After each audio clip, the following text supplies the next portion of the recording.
안녕하세요. 오늘은 역대하의 이야기를 나누겠습니다. 역대하는 솔로몬 왕의 통치로 시작해 남유다 왕국의 역사를 기록하고 있는데요.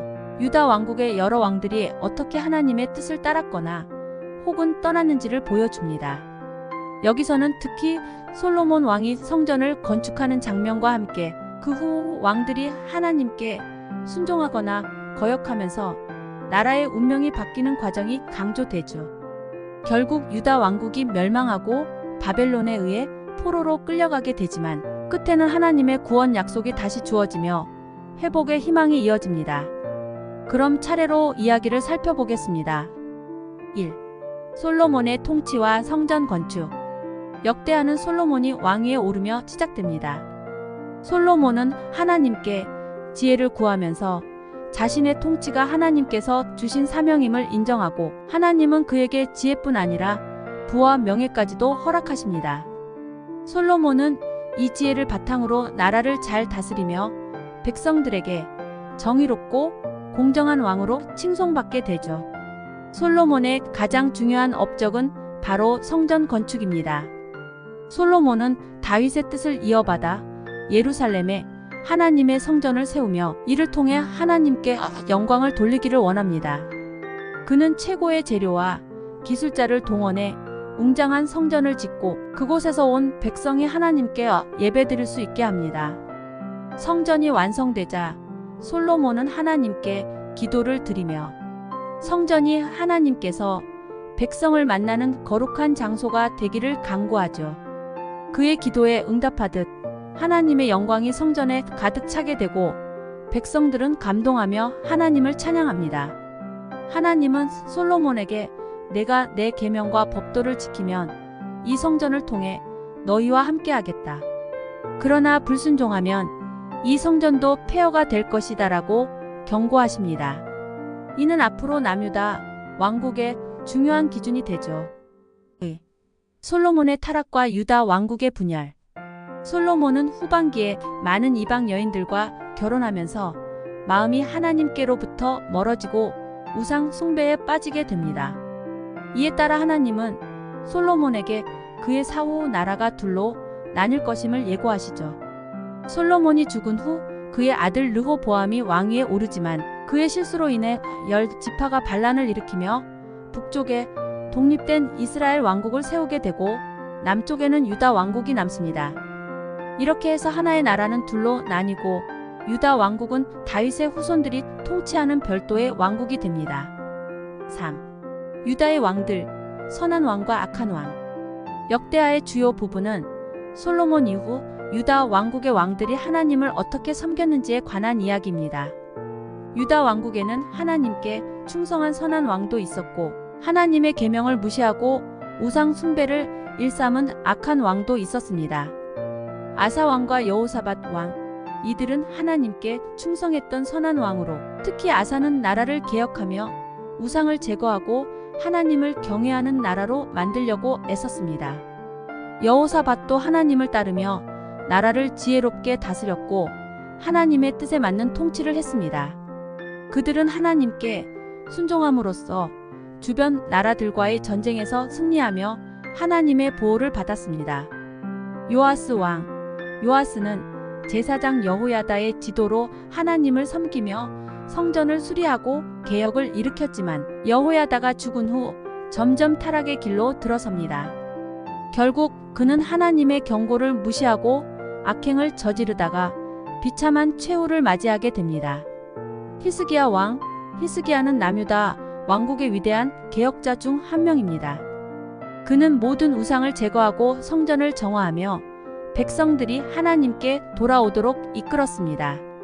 아시리아 왕 사네립이 예루살렘을 공격할 때 히스기야는 하나님께 간절히 기도하며 도움을 요청했고 하나님은 그의 기도를 들어주셔서 큰 군대를 물리쳐 주셨습니다.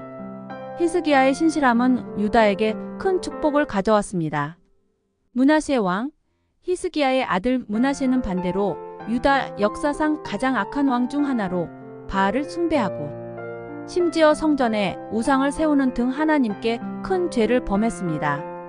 그의 죄악은 유다의 타락을 더욱 심화시켰고 결국 유다 왕국의 멸망을 예고하는 요인이 되죠. 하지만 그가 말년에 회개하고 하나님께 돌아왔을 때 하나님이 그를 용서하셨다는 이야기는 하나님의 끝없는 자비를 보여줍니다. 요시야 왕.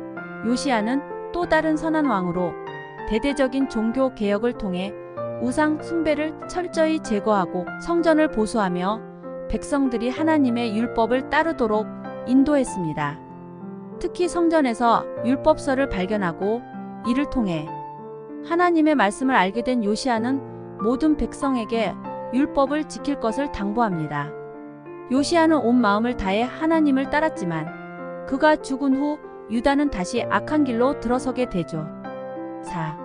유다의 멸망과 바벨론 포로. 요시야 이후로는 악한 왕들이 계속해서 등장하며 유다 왕국은 급속히 타락합니다. 하나님은 여러 선지자들을 보내어 회개를 촉구하지만 왕과 백성은 이를 무시하고 계속해서 우상을 숭배하고 하나님의 말씀을 거역하죠. 결국 하나님은 유다에게 심판을 내리기로 결정하시고 바벨론 왕 느부갓네살을 통해 예루살렘을 공격하게 하십니다.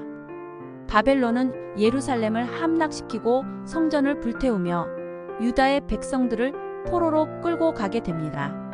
이로써 다윗 왕조가 이어오던 유다 왕국은 멸망하고 백성들은 고국을 떠나 바벨론 땅에서 포로 생활을 시작하게 됩니다.